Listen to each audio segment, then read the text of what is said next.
धीरे धीरे हवा कहे तो हर नाम हो, सांस सांस में बसल तो हार ही अरमान हो।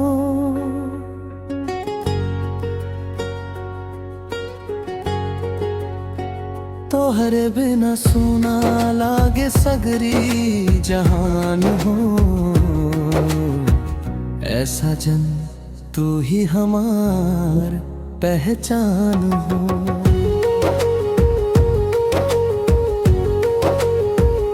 तोहरे बिना अधूरा लागे दिलवा हो,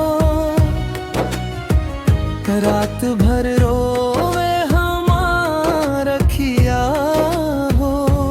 नींद भी अब हमसे रूठ गई, सपना में आवे बस तोहर सुरतिया हो। याद में तोहरे दिन बीतेला, रात भी तड़पे दिलवा हो।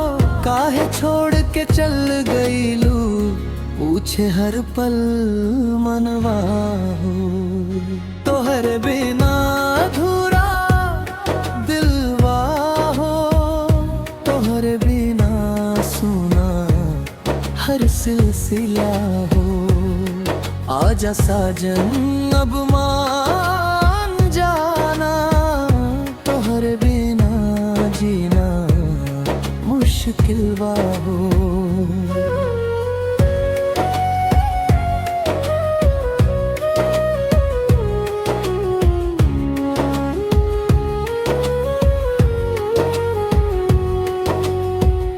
चांद भी आज उदास लागे, तारा भी छुप छुप जाले हो।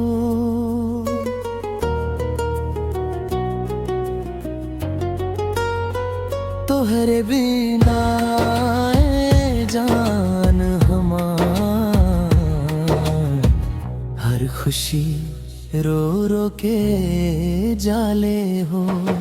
तोहरे हंसी के जादू ऐसा दिल पे राज करेला, एक झलक खातिरे साजन मन हर रोज मरेला।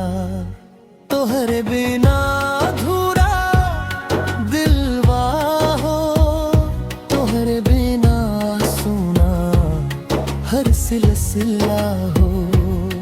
आजा साजन अब मान जाना, तोहरे बिना जीना मुश्किल वा हो।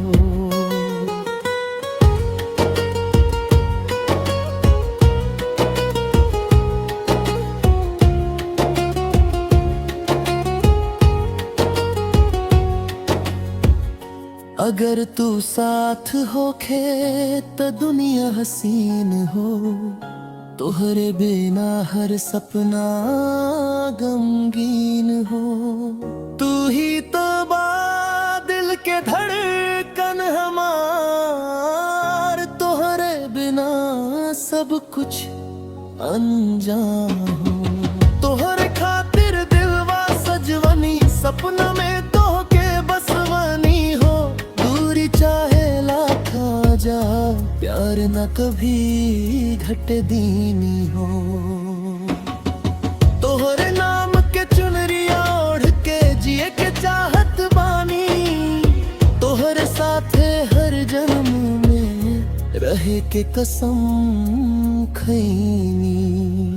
तोहरे बिना अधूरा दिलवा हो, तोहरे बिना सुना हर सिलसिला हो।